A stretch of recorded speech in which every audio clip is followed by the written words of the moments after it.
Alright guys, I'm going to do a movie review for the fourth Paranormal Activity chapter of the series.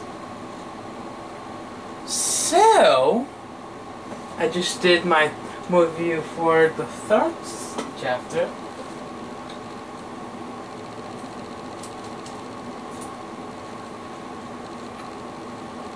Anyway, so this movie picks up from where Paranormal Activity 2 left off. Yeah, basically did. So pretty much, maybe where do I start? As you may notice, that in Paranormal Activity 2, well, you would see that, you would notice that Hunter would get abducted. Because you know, because as this movie starts, he gets abducted as Katie kills Christy and her husband, but Ellie was not even in that scene. Very first scene. As Daniel and Christy got murdered, Katie would disappear with Hunter and their whereabouts would remain unknown. As Paranormal Activity takes us 5 years later so Paranormal Activity 4 actually takes place mostly in Nevada, not California. Well, it goes back to California after this movie. So a daughter played by Captain Newton, I think, who was in Blackers. Her name is Alex.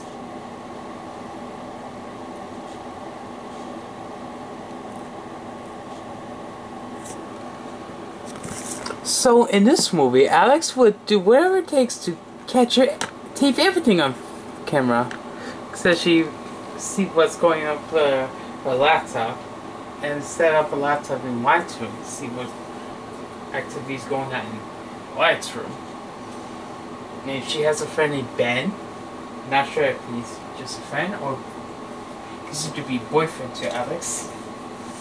And Katie would return with a mysterious boy named Robbie, who eventually does all this kind of crazy shit at her house instead. Because his mother was taken, because the woman was taken also. No accidents, I don't think. Who knows?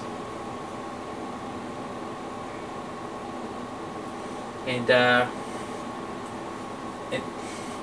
so Alex tries to figure out what activities have been occurring in her house. And he will have some night chats with Ben. So honestly, I didn't think this was as good as the first 3 movies, to be honest. Well, yeah. Not that good. This movie wasn't that good for me, but even though I watch it reviews time, it hasn't been improving for me though. Paranormal Activity 4 was nothing special to me. Not that special. The only thing is, this movie takes place in Nevada instead of the state that the first 3 filmed in, which is California, obviously. Despite of California being listed. Yeah.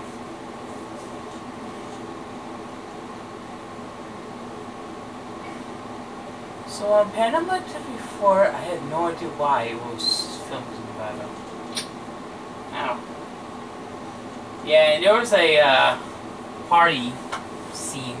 Oh wait, well, yeah, there was some little friends over, but there were also some. You do connect, and they were dancing like crazy. Alex, Ben, Riot, Hubby. It's like so much fun. There was so much dancing in that sequence. like that one. It was. Whoops. Right into stuff on the dike. Let me put 0. And getting one of my Yoshis. Well, apparently, unfortunately, the Yoshi's not gonna make a cameo. Or will not include the Yoshi, unfortunately. I'm Nelson with the Yoshi.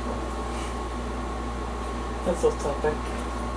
But yeah, so, Alex will try, will do whatever it takes to shoot, capture everything on camera. Aiming cameras will set up in the kitchen. And a little camera thing where the Xbox is. Try to see what's going on from there. And pretty much everywhere else too. Yeah, Kate would, and you would seriously see Katie.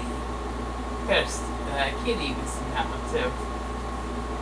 Mega Sloth was not involved with that movie, but once I get to Paranormal Activity, the Mark ones, you'll see his cameo. We'll find his cameo.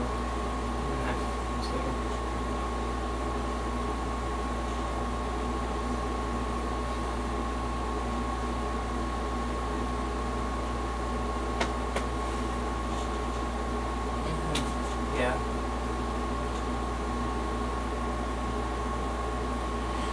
So basically, yeah, so they have a cat.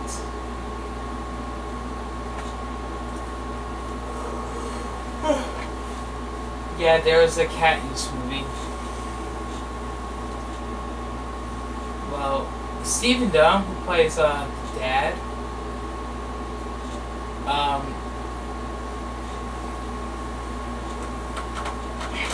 plays the father.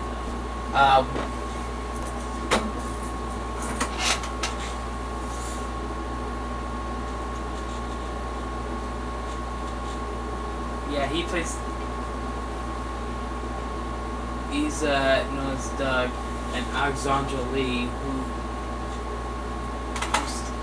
his wife also plays the wife in the film.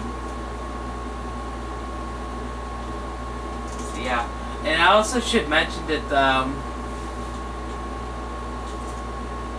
Paranormal Activity 4 was made in memory to Stephen Dunham because he passed away due to a heart attack. Yes, Stephen was best known for episodes in the series Dag, but I'm not too sure about Paranormal Activity 4.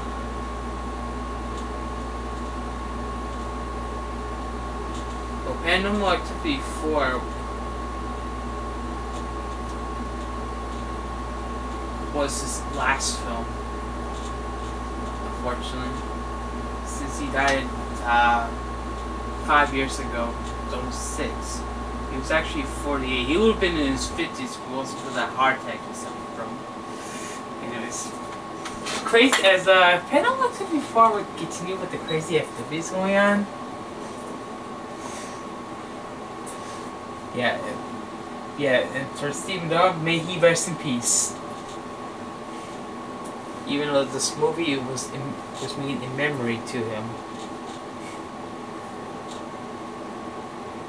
It's so sweet that Paramount would do such a would do in memory of Steve Dunham.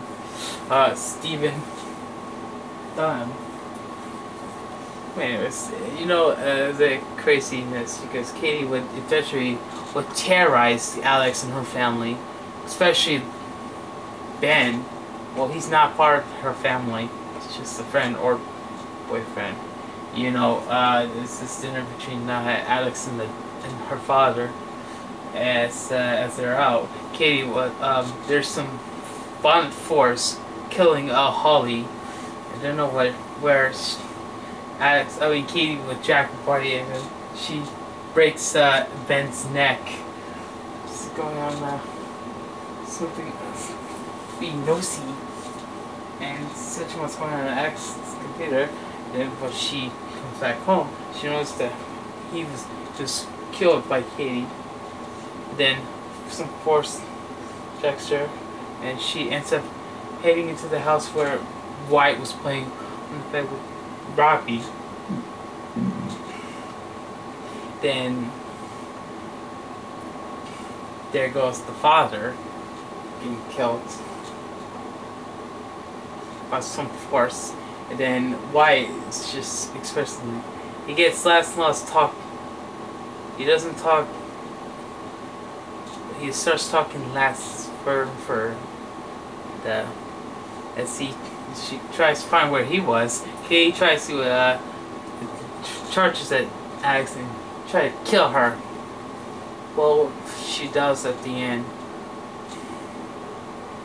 Christopher Landon did the screenplay for this movie. He eventually would direct the next film in this series. This Paranormal Activity series. And, yeah. Yeah, I wouldn't, no. There was a Halloween state. I wouldn't...